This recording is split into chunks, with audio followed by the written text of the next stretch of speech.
Picture an Avengers movie where Doctor Doom never shows up. No Robert Downey Jr. reveal. No Secret Wars villain waiting in the wings. Instead, the fifth Avengers movie was supposed to end the multiverse saga with a time-traveling tyrant named Kang. And by most accounts, at least 4 different versions of that story were drafted, argued over, and eventually drawn out before Marvel pulled the plug entirely. This is the story of how the movie fell apart, piece by piece, and what its various drafts actually would have looked like. This is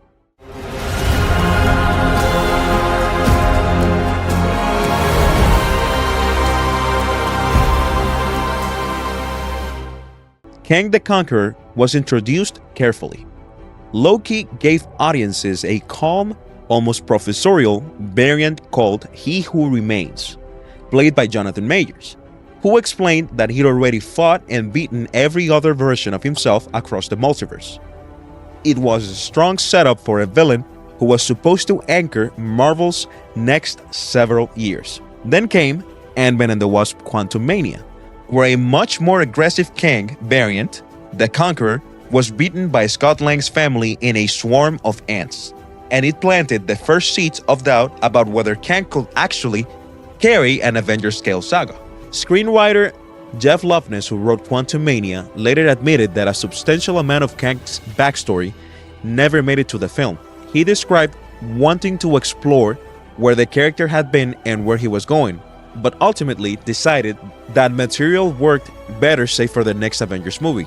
Some of the trims were simple pacing decisions, background on how Kang had defeated rival versions of himself across the multiverse. But Loveness made clear the intention was always to bring it back for the Kang Dynasty. That plan collapsed for reasons that had nothing to do with the script. In 2023, Jonathan Majors was arrested and later found guilty of assault, and Disney dropped him for the role entirely, throwing the entire Kang-centered plan for the multiverse saga into chaos. Before any of that happened, the earliest known outline for the film had a very different shape than what fans eventually heard about. According to industry reporting, the first pass at the story involved a younger version of He Who Remains, going by his human name, Nathaniel Richards, teaming up with the Avengers against Kang and his many variants. The Avengers were expected to lose that fight, which would set up Avengers Secret Wars as the moment surviving heroes crossed the multiverse to recruit reinforcements, including alternate universe X-Men and Fantastic Four characters, and multiple actors who played superheroes in non-MCU franchises. Shang-Chi and the Legend of the Ten Rings director Destin Daniel Cretton was attached early, which fed years of fan speculation that the Ten Rings would somehow be tied into Kang's power set. Loveness, having just written Kang's introduction, was the natural choice to script it. Once Loveness was removed from the project following Quantumania's reception, Marvel brought in Doctor Strange in the Multiverse of Madness writer Michael Waldron, who was already working on Secret Wars. Under Waldron, reported plot details shifted toward tying the Avengers movie directly into Doctor Strange's sequel, Multiversal Fallout. One version of this draft reportedly had Earth 616 colliding with Earth 838, the reality that housed the Illuminati glimpsed in Multiverse of Madness. The story will introduce a previously unseen Illuminati member, a variant of Iron Man, established as the creator of that universe's Ultron program, and now hunting the main timeline heroes to avenge his fallen team. Robert Downey Jr. was rumored to be a candidate to play him, years before he was ever attached to Doctor Doom.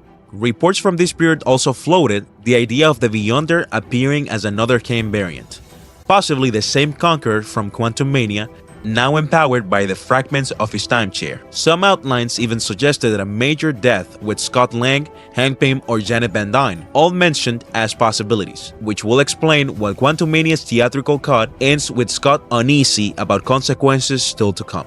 For a long stretch of the development, industry sources pointed to Spider-Man as the actual lead of the film, not Captain America or Iron Man.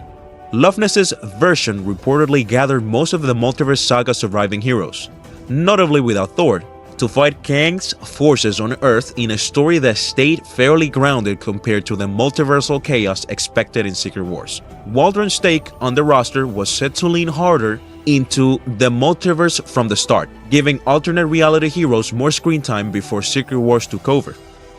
Reported leads under this version included Sam Wilson's Captain America, Spider-Man, Moon Knight, Hulk, and She-Hulk. The latest plot rumors before cancellation described something even stranger: the Time Variance Authority, TVA, recruiting anchor beings from across the multiverse, on the theory that only characters tied that closely to their own reality's stability could stand a chance against the Council of Kangs. Spider-Man was reportedly Earth 616 anchor, with other Spider-Man variants serving as anchors for their own universes. Under this plan, the Kang Dynasty was designed as a smaller-scale defeat for the Avengers, one that will shatter the multiverse and force Earth's heroes into a much bigger, more chaotic Secret Wars to finish the job on a rebuilt planet called Battleworld. Fans have compared this narrative trick to a storytelling move from Naruto, where a seemingly unstoppable villain is dramatically dethroned by a bigger threat waiting behind him. If that comparison holds, Kang was always going to be the warm-up act for something larger, a role Dr. Doom has since inherited in Avengers Doomsday. None of this was meant to be small. Kevin Feige has said publicly that the Kang Dynasty and Secret Wars originally planned to release in the same year. They were designed to close out the multiverse saga the same way Infinity War and Endgame closed out the Infinity Saga. He described saving two connected Avengers films for the end of a saga as a deliberate structural choice distinct from movies like Multiverse of Madness or Quantumania, which he framed as table-setting chapters rather than saga finales. That ambition is part of why the collapse stung. Two writers, at least two very different antagonist structures, a villain actor removed mid-development, and years of shifting hero lineups all had to be scrapped and replaced before Marvel landed on the version audiences are actually getting.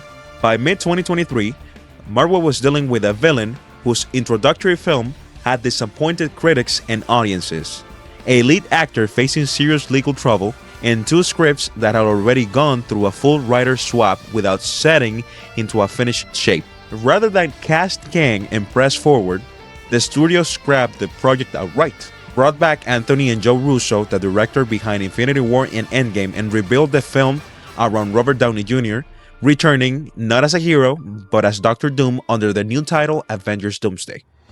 Whatever combination of these drafts might have actually reached theaters, none of them survived contact with the reality. What's left is a strange paper trail of scripts, leaks, and half-confirmed interviews describing a movie that came close to existing several times over, and never quite did.